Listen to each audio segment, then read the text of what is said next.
Thousands of people visit the Gauley River each year, drawn by the spectacular scenery, the many waterfalls, the towering cliffs, and the world-class whitewater. Behind the scenes of West Virginia's most renowned rafting destination, there's a 320-million-year-old story to be told. As the river carves its magnificent canyon, it reveals a fascinating geological tale. Unlike the Grand Canyon in Arizona, where the layers of time are open like a book, the rocks of the Gauley River are hidden in the dense forest, and we have to look close to see the geology. On our trip today, we'll focus on the basic geology within the canyon walls and in the bed of the river, and we'll try to answer some of the common questions asked on a raft trip. Good afternoon. My name's Andy Lockwood. I'd like to welcome you to the Gauley River, Summersville Dam, and Summersville Lake on an absolutely beautiful day in November here. Gauley season's over. On the rafting season, they've dropped the lake.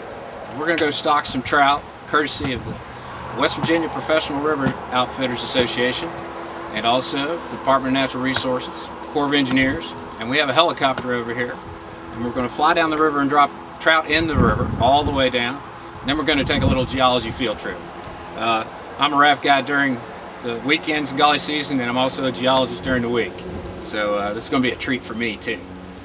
So we've taken our safety course, we've officially marked and got our ticket for the helicopter, and here it comes. Let's go fly.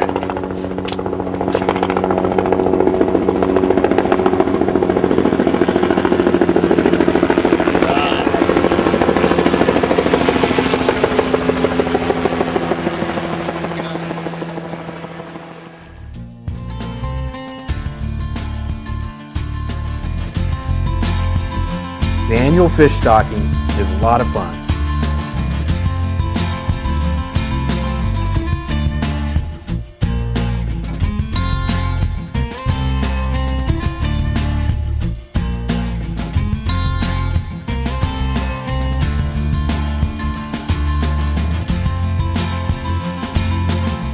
The volunteers ride in the back seat with a barrel of monster rainbow trout while the pilot comes to a hover.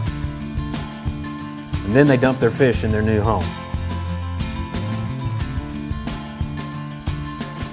The trick is to keep the lid on the barrel so the fish don't jump out too soon and commit suicide from 500 feet.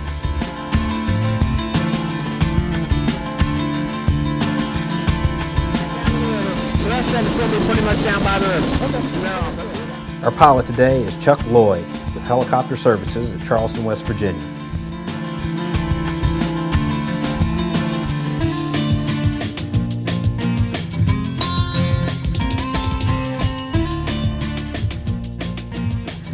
Chuck's been the pilot for the annual WePro fish stocking before, and he knows the river. He's also an Apache helicopter pilot in the Army Reserve and a Gulf War veteran, so I think we're in good hands.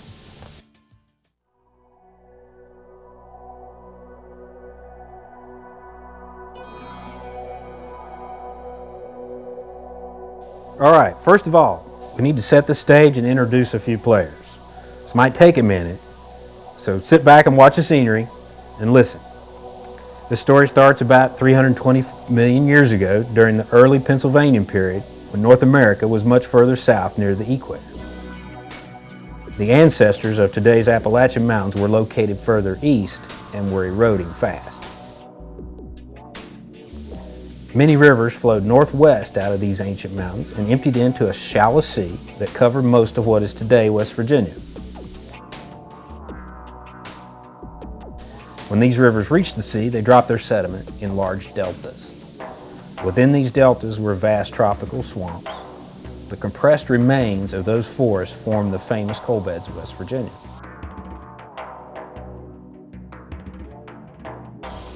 Over the next 100 million years or so, the sand and mud which made the deltas turned to sandstone and shale. Sometime about 250 million years ago, the Appalachians were raised up again. The rock layers were tilted, wrinkled, and cracked. These wrinkles and cracks determine where the river flows and where the rapids are. On its way, the Gauley cuts through about 1,000 feet of rock along our 25-mile journey. Not all at once, since the canyon is rarely more than 700 feet deep. Geologists have named the group of layers along the Gauley River the New River Formation. A formation is just a group of layers of the same general age with similar characteristics that can be mapped over a wide area. As you might have guessed, the New River Formation is also found along the New River, the Gauley's big cousin to the south. The difference is that the New River has cut completely through the New River Formation along most of its course. The Gauley River, on the other hand, is still cutting through the New River Formation, and that's where the fun begins.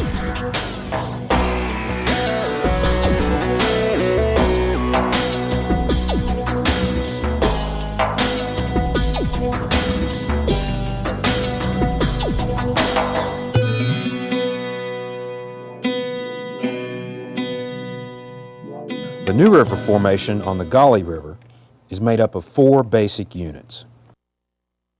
At the top is the Nuttall Sandstone. It forms the cliffs along Summersville Lake and at Canyon Doors. In the middle is the Guyandotte Sandstone.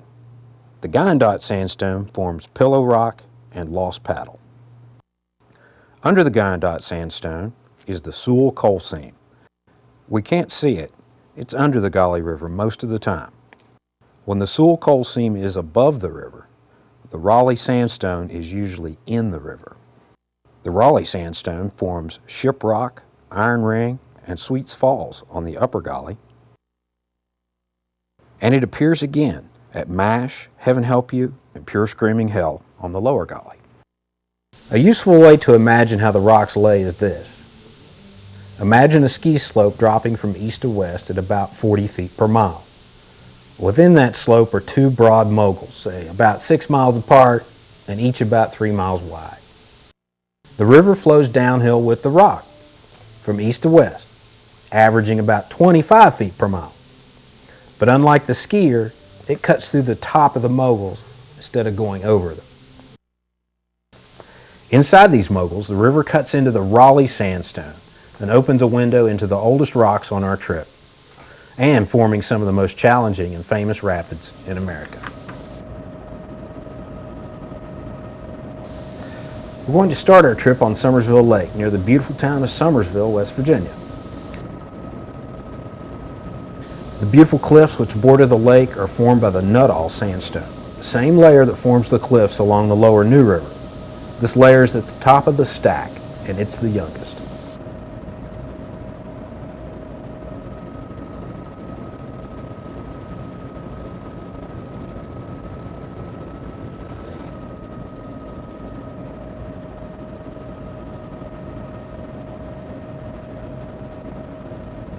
Summersville Dam is one of the largest earth-filled dams in the country, completed in 1966.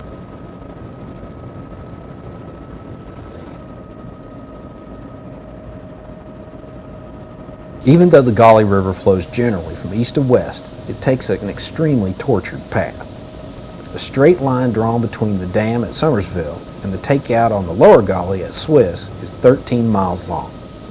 On the river, it takes 28 miles, more than twice the distance. Raft guides sometimes tell their guests, if you see the river turning out of sight, expect a Class 5 rapid. The reason is the extreme curves in the river. The cracks in the rock layers line up in certain patterns, which give the rock a sort of grain, an easy way to break. The water follows this grain since it's the weakest part of the rock. As the water shifts from one pattern of cracks to another, it changes direction, and this is what makes the river turn sharply. After we make it through Insignificant, we come to Pillow Rock Rapid. At Pillow, the river falls over the top of the Guyandotte Sandstone, which is in the middle of the stack. The old-timers named the area Pillar Rock for the large pillar of Nuttall Sandstone, which rises above the river on the left wall of the canyon. Most people are too concerned about what's coming up downriver to notice it, though. Below Pillow, the river follows with the Guyandotte Sandstone as we come to the confluence of the Meadow River and the Gauley River. The Meadow flows down a natural trough in the rocks and meets the Gauley River head-on. The Gauley makes a sharp 90-degree turn and cuts through the rest of the Guyandotte Sandstone, forming the longest rapid on the river, Class 5, Lost Paddle.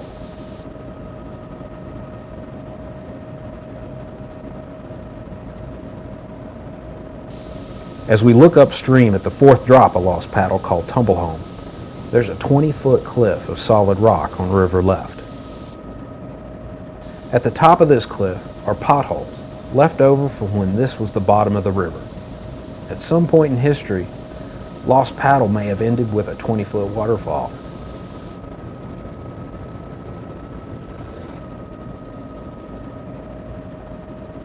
Along the surface of this layer, we see the pattern of cracks which the river is opening up. Now imagine this same pattern at a larger scale, determining the bends in the river. As we come out of Lost Paddle, we enter into one of those moguls we talked about earlier. Upstream, behind us, the rock layers have been sloping down to meet the river. But here, as we cut through the top of the mogul, the rock layers rise out of the river. The Sewell coal seam rises above the river, and we have a window into the Raleigh sandstone. It's on the bottom of the stack, and it's the oldest. Shiprock Rapid marks the top of the Raleigh sandstone. Shiprock didn't fall into the river. It's more correct to say that the river fell onto the rock. It's just a piece of the solid layer left behind.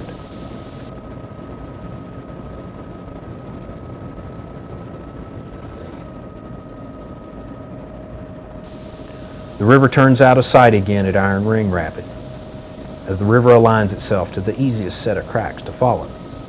The left side of Iron Ring is a pile of blasted rock, left over from the logging days of the late 1800s.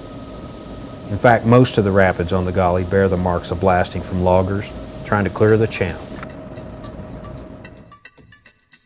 Just below Iron Ring Rapid, on the left, a mass of driftwood fossils has fallen out and left behind a tiny natural bridge within the Raleigh sandstone. On the underside of the rock bridge are many fossil imprints protected from further erosion. The same process goes on before our eyes, and perhaps this driftwood pile will become fossils to be found by our ancestors on their river trip 300 million years from now. At Sweets Falls, we can see all three of the major sandstone layers. The Nuttall is the cliff near the top, the Guyandotte is in the middle, and the Raleigh is in the river, forming Sweets Falls.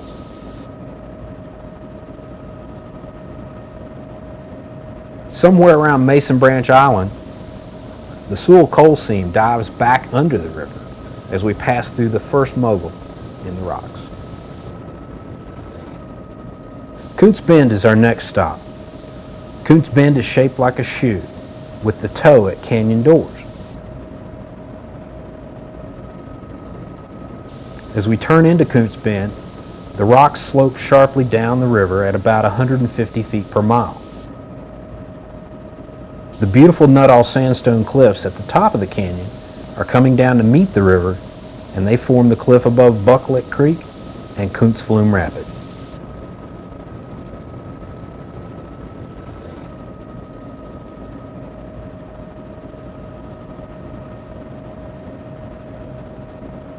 The rocks reach their lowest level at Canyon Doors, possibly the most beautiful spot on the Gauley River.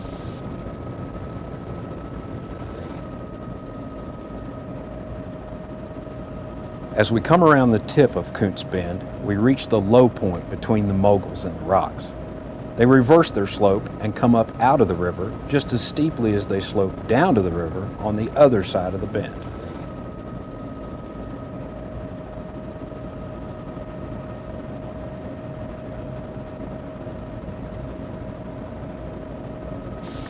Above Mash, we enter into the second mogul in the rocks.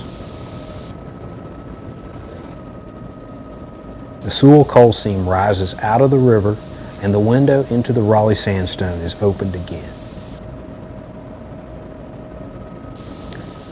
The river stays in the Raleigh sandstone through diagonal ledges. The diagonals are formed by the crack patterns in the rock. The cliff in the pool above Heaven Help You is the Raleigh Sandstone. Heaven Help You is one of my favorite rapids.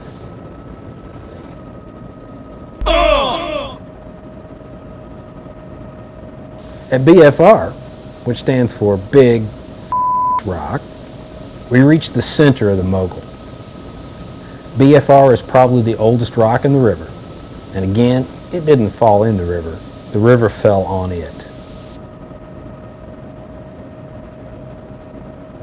Remember, if the Raleigh Sandstone is in the river, then the Sewell coal seam is above the river. As we come around the bend through Stair Steps Rapid, the Sewell coal reaches its highest point. We've passed through the center of the mogul as we come to Cliffside Rapid. Now the rocks are sloping steeply down to the river. The Raleigh Sandstone forms Cliffside, Rattlesnake, and Rooster Tail Rapids, then drops into the pool above Pure Screaming Hell. What this represents right here, everybody always asks, why are these boulders here? How come they're not somewhere else? Or, why are they right here? What this is an old rapid. Back when the river was much younger, this was a solid bed of rock, and the river was cutting through it. There used to be a rapid here that would make Pure Screaming Hell look like a holiday. As we come around the corner, this again is sloping down, and we're right here at Pure Screaming Hell. The river's just broken the solid layer of rock up into pieces here, and they've all broken up according to that fracture pattern. See how the sides of them all kind of line up together. Now the rocks are sloping very radically downriver, and we won't have any more rapids. On down to Swift.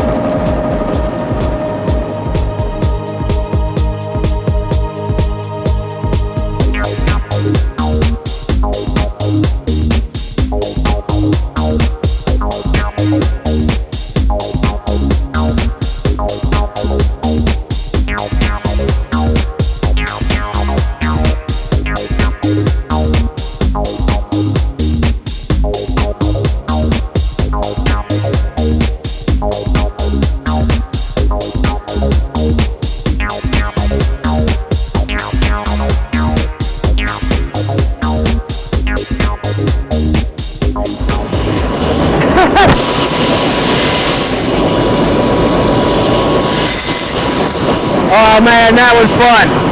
Best time I've had in a long time. We'll see you here on the Gauley River. Come do some geology up close on the river.